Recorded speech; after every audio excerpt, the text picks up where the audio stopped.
On November 3, 2025, northern Afghanistan's stillness shattered as a 6.3 magnitude earthquake struck near Mazar-i-Sharif. In seconds, homes crumbled, streets vanished under debris, and families were thrust into chaos. The earth, once a source of comfort, became a force of terror.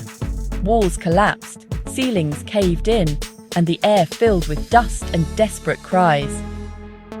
Power outages deepened the darkness, leaving survivors to navigate ruins by moonlight or the glow of a phone.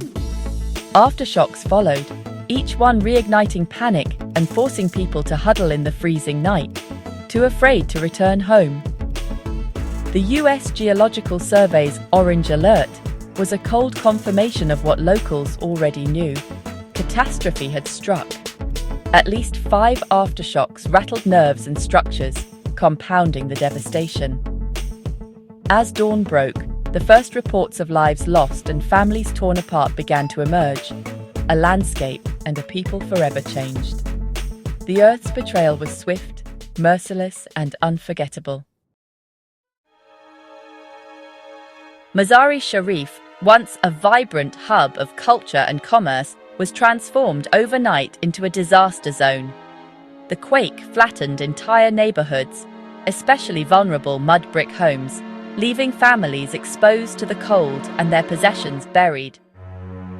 Roads fractured, power failed, and communication lines snapped, crippling rescue efforts. Initial reports counted at least 20 dead and over 300 injured, but the true toll was feared to be much higher, especially in remote villages. Rescue teams, often using only their hands, raced against time and cold, searching for survivors amid the rubble. The city's spirit, tested by decades of conflict, now faced a new enemy, the very ground beneath it. Survivors gathered in open spaces, wrapped in salvaged blankets, their disbelief and grief palpable. "Our houses are gone.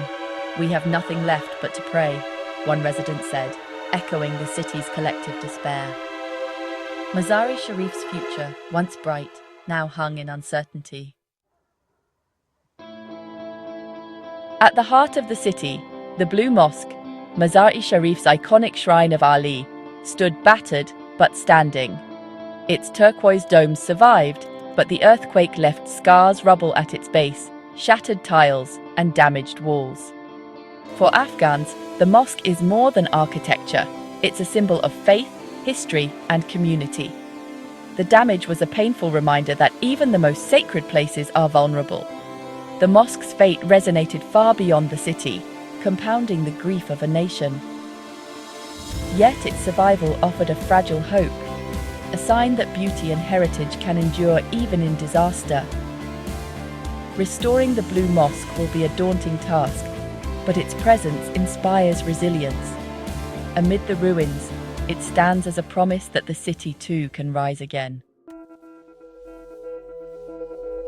This earthquake is only the latest in a relentless cycle of tragedy for Afghanistan. In recent years, powerful quakes in Herat and the east killed thousands, leaving wounds that never fully healed. Each disaster adds to a growing population of orphans, widows, and displaced families, straining already scarce resources. Afghanistan's humanitarian crisis was dire even before the quake. Economic collapse, hunger, and mass returns of refugees had pushed millions to the brink. Emergency systems, already stretched thin, now face another overwhelming test. Aid workers are exhausted, supplies are limited, and each new disaster makes recovery harder. The ground's constant agitation mirrors the nation's fragile state. For many, hope is fading under the weight of repeated catastrophe. The true story of the earthquake lives in the voices of survivors. Fatima, a mother from Samangan, lost her son beneath the rubble. "We dug for hours. We found him this morning. He was gone."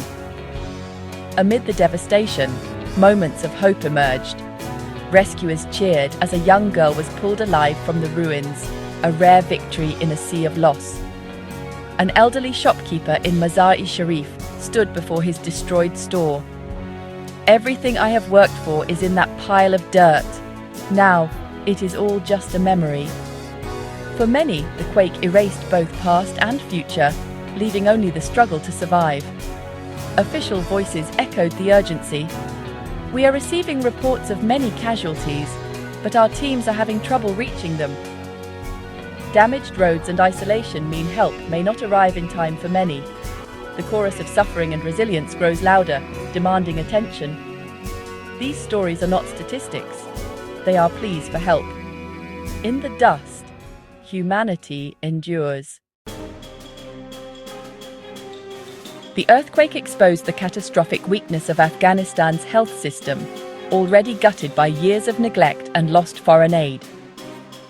Hospitals overflowed with the injured, lacking even basic supplies. Doctors faced impossible choices about who to save.